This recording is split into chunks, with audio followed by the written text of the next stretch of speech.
Здравейте, аз съм King Rider, или по-познат TikTok с клиповете си, в които се уча да карам мотор сам. Без никакъв опит преди това. Беше страхотно, клиповете събираха хиляди гледания. Изглеждаше сякаш всичко върви точно по план. Забавлявах се и правих това, което най-много ми харесва.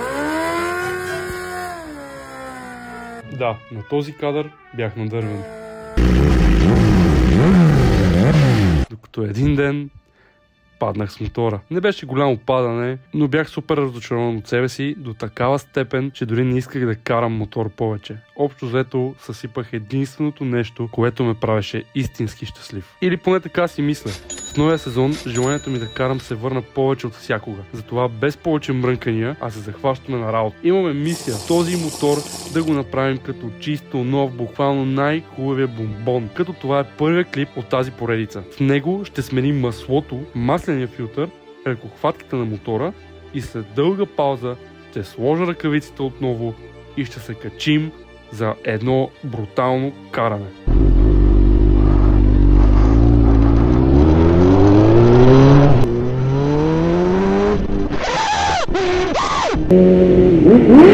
Но първо Ваня, кеф, Сапарева Ваня, най-голям кеф. Ваня, кеф, Сапарева Ваня, най-голям кеф. Ето ги банячите, търкат си баджат. Ето ги банячите, търкат си баджат. Ваня, кеф, Сапарева Ваня, най-голям кеф. Ваня, кеф, Сапарева Ваня, най-голям кеф. Надявам се ви хареса от това интро. Като цяло остатъка от това видео ще го слушате на VoiceOver, понеже съм леко тъп и имаше леки проблеми с микрофоните. Та първо ще поговорим какво му имаше на мотора, когато паднах. След самото падане най-много щети отнесе десният спойлер на мотора, понеже краш тапата се сгъна, но спаси огромна част по принцип, тъй че благодарим ти краш тапа. Нов спойлер, веднага поръчах от китайците, мисля, че излезна около 250 лева и я чаках 2 месеца да пристигне. Разбира се е бяла и трябва да се боядиса в същия цвят.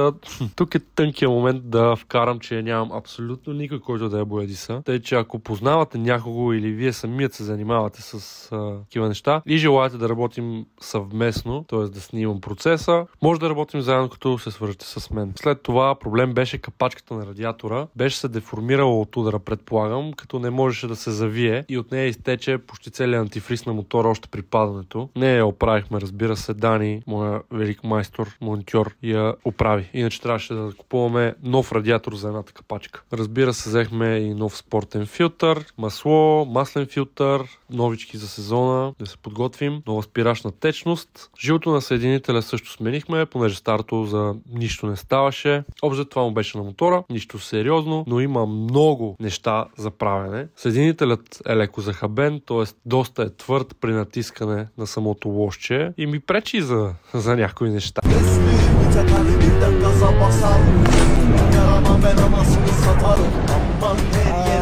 Кората, както споменах, трябва да се боядиса. Имам желанието да взема нови гуми, чудя се между тези два модела. Поделете и вие някакво мнение, общо взето, какви гуми според вас е окей да се вземат. Дали тези двата са добри, въпреки че няма нужда, но доста искам да сменя и веригата на самия мотор с златен дит. Моята е добре, не е овиснала или нещо. Просто, както казах, искам да си направя мотора топ. Искам да е бомбон, искам да е цунка, искам да е гумка, искам всичко да му е 6 точки. Тъй, че съм готов да направим абсолютно всичко. Искам да не мисля за нищо. Искам да го направя и да си го карам. Ще вземем и нови огледала, малко по-цигански, че тия са ми леко чичарски.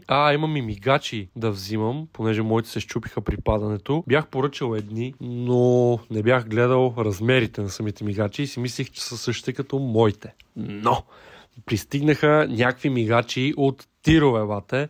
Направо са за самолети тия мигачи. Не знам. Бяха огромни и никакъв шанс да си го сложа това нещо аз на мотора. Тъй, че трябва да се вземат нови мигачи. Общо взето имаме още много да оправяме и първо започваме. Има много яки идеи за снимане с него и не само. Стига всичко да е наред. 2025 година е нашата година. Няма какво да ни спре. Това ще е от днескашното видео. Дано ви е харесало. И така. Чао.